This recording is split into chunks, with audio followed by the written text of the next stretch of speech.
Spider Resources, Inc. is the pioneer exploration company in the James Bay lowlands of northern Ontario, exploring this area since 1993. Spider's exploration team is headed up by Neil Novak, a professional geologist who's responsible for the discovery of 3 Jurassic-aged kimberlites, all within a few kilometers of Ontario's first operating diamond mine. Spider Resources is a long-term explorer of the Ring of Fire, and were first to discover and recognize the multi-metal potential of this area. Small Cap Power was able to meet with Mr. Novak, and we asked him, among other things, what do people mean when they say that Spider is the spark that lit the Ring of Fire? Well, Spider's been working in the James Bay lowlands, which everybody now calls the Ring of Fire. We've been there for many years. We've been there since 94, 95, and around that area. We were involved in the discovery of many kimberlite deposits up there. And we got involved. We found some massive sulfide deposits. We were instrumental in finding the Eagle deposit of Noront. The first discovery of chromite was done by Spider. So Spider was the pioneer company in the area. It attracted all the other companies there. The discovery of the chromite at Big Daddy, was probably the little light, a little spark that lit the whole ring up to get it, the attraction that attracted the major companies to get into the area. We understand that you're being honored by the Prospectors and Developers Association of Canada as the winner of the coveted Bill Dennis Prospector of the Year award. Can you reflect back on the work that led you to this prestigious award? Yeah, the Bill Dennis Prospector of the Year award is an award given by the Prospectors and Developers Association of Canada on an annual basis. The award this year is given to, I'm a co-recipient of the award this year, along with Richard Nemus, John Harvey, Matt Watson, and Don Hoy. I suppose the award this year is given to the team that first recognized the Ring of Fire as a prolific exploration area. We identified this area quite a long time ago. I was one of the first geologists to recognize the area back in 1992 when I first went into the area looking for Spider resources. And I was in 2002, after finding massive sulfides with De Beers, I introduced Noront and Free West to the area.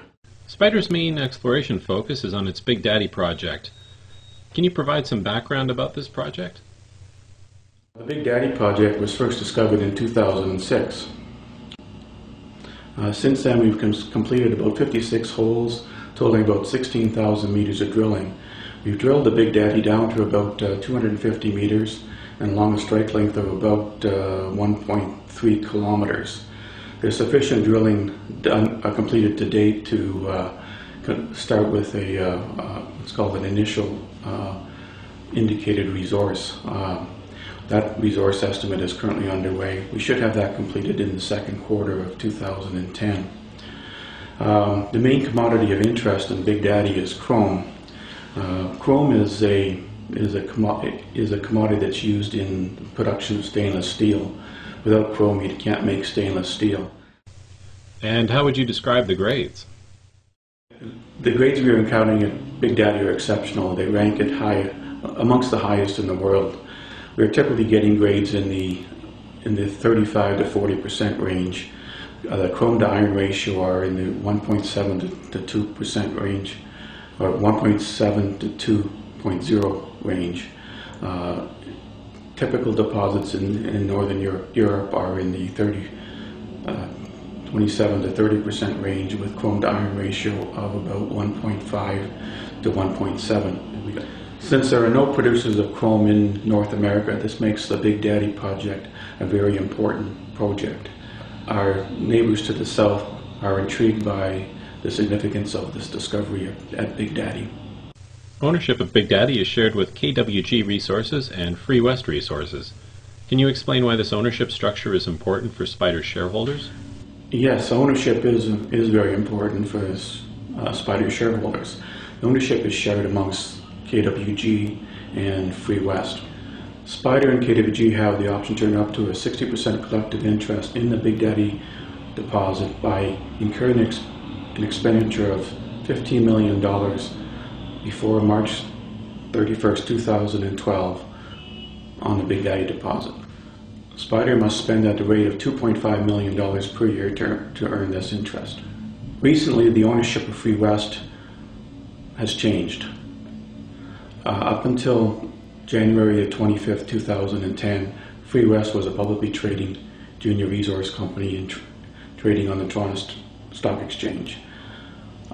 As a result of a failed hostile bid by Novak Resources, Cliff Natural Resources out of Cleveland, Ohio, ended up controlling and Free West Resources. Free West is now a wholly owned subsidiary of Cliffs Natural Resources. As a result of this, Cliffs is now Spider's partner. On February 16th, the company released drilling results from Spider's exploration program at Big Daddy. Can you summarize these results for us? Yeah, there were 10 holes we drilled in 2010. The release we put out a few weeks ago included 2 of those holes. As I recall, the best hole was hole number 48 that encountered 32.4 meters of about 43.4% CR203. That's an exceptional grade, and all the holes that we've encountered exhibit similar grades. This one was a little bit more than normal, and that's the type of hole that we'd want to focus in on that particular area if we're contemplating a starter pit for the Big Daddy deposit. That's the type of area that a company like Cliffs would really want to focus in on to start exploiting this deposit. Thanks very much, Neil. One last question. Spider Resources has other exploration projects. Can you please summarize these projects for us? Yeah, this goes about way back. Spider started out as a diamond exploration company back in the early 1990s. First went into the James Bay lowlands looking for diamonds, and we maintained some of those properties. We have 5 kimberlites called the Kyle kimberlites. I've got 3 other kimberlite projects called the McFadden kimberlites. Those are active projects that we'll be doing some more work on in the future. The other projects are the McFolds VMS deposit, volcanogenic massive sulfide deposits. They're very close to the Ring of Fire. They have a resource already outlined. Those projects have been put on hold. They're copper and zinc. They were outlined in 2002. They were kind of the ones that brought the whole attention to the Ring of Fire area, attracted the likes of Norwant and Free West, and sort of what lit the Ring of Fire. They're interesting enough. However, they're not big deposits. But with the development that we anticipate from the Big Daddy deposit and Norwant's Eagle deposits, they may start looking more attractive because the logistics in those areas, if there's a mine being built, they become more attractive for exploitation. So we got those on hold right now, but they'll become attractive exploitation deposits later on.